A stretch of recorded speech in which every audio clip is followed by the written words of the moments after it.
Yo, what's going on, guys? Today I wanted to talk about the new Alienware Switch thing that they're doing. It's like a mobile version of a PC. I saw the Verge did a video on it, which all the footage I'm going to be showing is from the Verge. It looks like a really cool product. It's just that I got kind of burnt on the Alienware stuff because years ago, I know this was more my decision and this is my fault for doing this. I was young and reckless, I guess.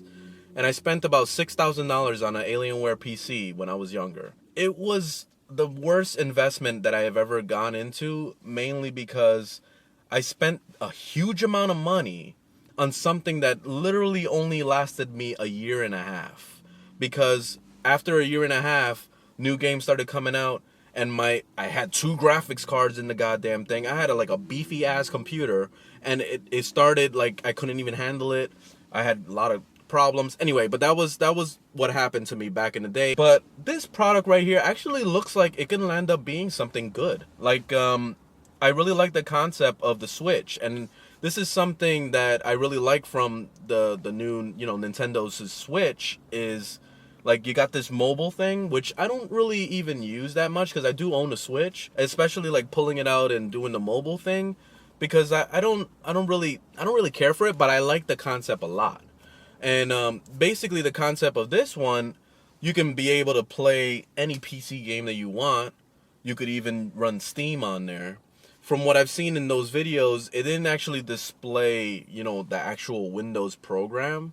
But I know that it does have Windows 10 on it. The first thing that went through my mind is, I want to figure out, like, if this thing can do video editing. Like, but that's just me, like, with YouTube and everything. Like, that was something that I instantly thought about. I'm like, I don't really care to play video games on the go, but I would love to see if it's affordable enough to be, like, basically a tiny laptop in a way.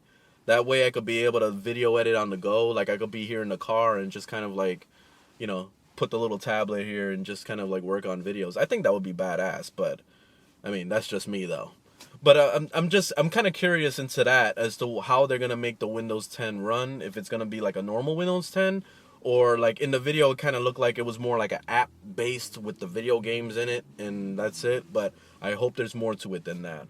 But it seems like it can end up being a good thing. I don't know what the price point is, and they haven't really announced anything about that. They haven't talked about any fine details of all that stuff. They just kind of showed what it was like.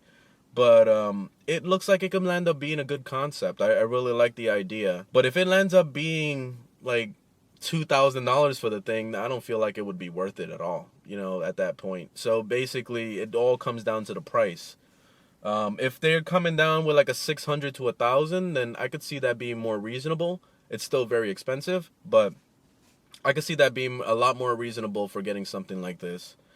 But I'm kind of looking at the price range of, like, if it's going to compete with laptops. You know what I mean? Like, if it doesn't compete with a laptop, then it's not really going to work. Because that's going to be a really niche crowd that's going to pick up something like that.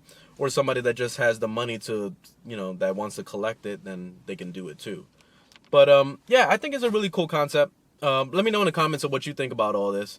But I'm actually excited to see where they're going to take this thing. Because if the future is really leading into everything being smaller and more compact, I'm waiting to see, like, if they're going to do that with cell phones in the future. Or even when they get to the point where, like, holograms will come out and, you could talk to somebody video chat and it's like Star Wars style, like, hologram. Like, that's what I'm waiting for. I'm waiting for all that stuff. But I guess that's the future. We're in 2020, goddammit. We're supposed to be seeing flying cars. I don't see the flying cars. Well. Anyway, leave a thumbs up if you liked the video, thumbs down if you didn't, and I'll see you in the next one, alright? Later, guys.